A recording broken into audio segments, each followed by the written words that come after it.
ዛሬ በመጽሐፍ ቅዱስ ውስጥ የሚገኘውን የሮሜን መልእክት ተከትለን አንድ በጣም ወሳኝ የሆነ መንፈሳዊ ምርመራ አብረን እናደርጋለን።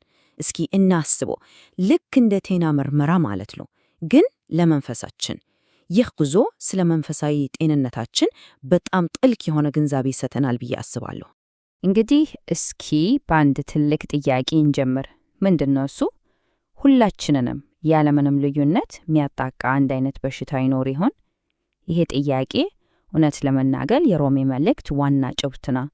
እናም ስለ መንፈሳዊ ሁኔታችን፣ ስለ ራሳችን ሁኔታ በጥልቀት እንድናስብ የሚጋብዘን ነው። እሺ፣ እንግዲያው ወደ መጀመሪያው ክፍል እንግባ። ይሄም መንፈሳዊ ምርመራ ያልነው ነው።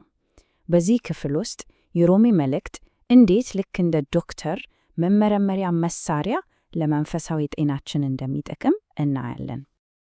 እና ማንኛውም ምርመራ የሚጀምረው ችግሩን በትክክል በመለየት አይደል? ልክ እንደዛው ይሄ ምርመራ የሚጀምረው ዋናውን ችግር በመለየት ነው።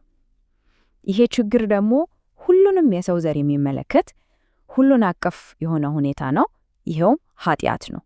ይኸው ጥቅስ የጉዳዩን ስፋት በማያሻማ ሁኔታ ነው የሚያስቀምጠው።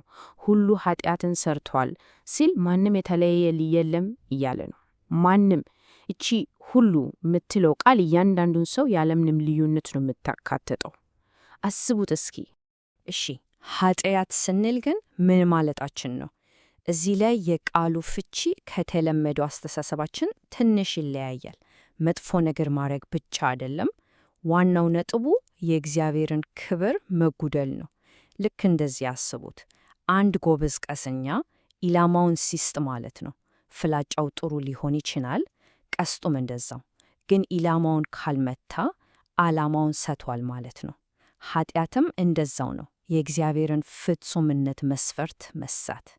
እንግዲህ የዚህ መንፈሳዊ ሁኔታ ውጤቱ ምንድን ነው? ምርመራው ምን ይላል? በጣም ግልጽ ነው። መንስኤው ኃጢአት ከሆነ ውጤቱ መንፈሳዊ ሞት ነው። የኃጢአት ደመወዝ ሞት ነው ይላል መጽሐፉ።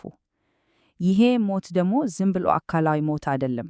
ከዛ በላይ ከሁሉም በላይ ከእግዚአብሔር ለዘላለም መለየትን ነው የሚያመለክተው። እሺ፣ እንግዲህ ምርመራውን አይተናል፣ በሽታው ታውቋል። ታዲያ መፍትሄውስ? አሁን ወደዛው ነው የምንሄደው፣ ወደ ብቸኛው ማዘዣ፣ እርሱም ኢየሱስ ነው።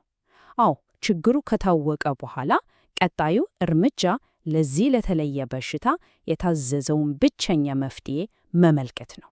ይህንን ምሳሌ እስኪ እንመልከት። በጣም ነው ሐሳቡን ግልጽ የሚያደርገው። አስቡት፣ አንድ ሰው የስኳር በሽታ ቢኖርበት ለልብ በሽታ የታዘዘን መድኃኒት ይወስዳል? በጭራሽ።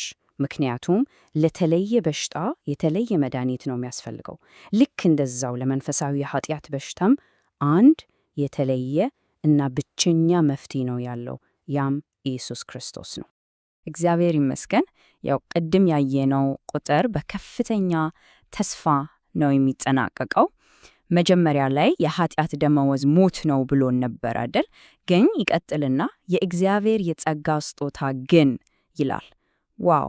ከምርመራውና ከበሽታው ባሻገር በነፃ የሚሰጥ አንድ ስጦታ አለ። ይህም በኢየሱስ ክርስቶስ በኩል የሚገኝ የዘላለም ሕይወት ነው። እሺ፣ በጣም ጥሩ። መፍትሄው አለ፣ ስጦታው ተዘጋጅቷል። ግን መፍትሄውን ማወቅ ብቻ በቂ ነው? በፍጹም። መፍትሄውን ማወቅ አንድ ነገር ነው፣ መቀበል ደግሞ ሌላ። እናም ይህ ክፍል ስለዛው ወሳኝ እርምጃ ነው የሚያበራራው፣ ስለ የእምነት እርምጃ። እስኪ ይህንን እናስበው።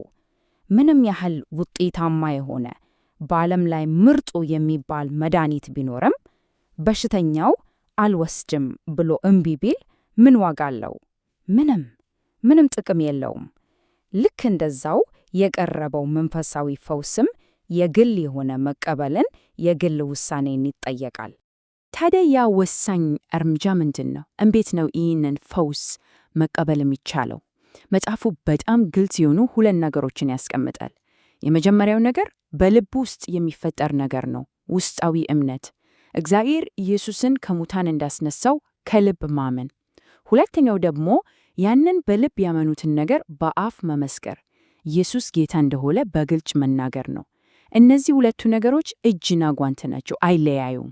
በጣም ጥሩ። እንግዲህ አንድ ሰው ይህንን የእምነት እርምጃ ቢወስድ ውጤቱ ምንድን ነው? ምን አይነት አዲስ መንፈሳዊ ሁኔታ ነው የሚፈጠረው? ይኸው ውጤቱ ከእግዚአብሔር ጋር ሰላም ማግኘት ነው። የዚህ የእምነት እርምጃ ፍሬዎች ወይም ውጤቶች እነዚህ ናቸው። አስደናቂ ነገሮች። የመጀመሪያው በእምነት መጽደቅ ይላል። ይሄ ማለት በእግዚአብሔር ፊት ጥፋተኛ ሳይሆን ንጹሕ ሆኖ መቆጠር ማለት ነው።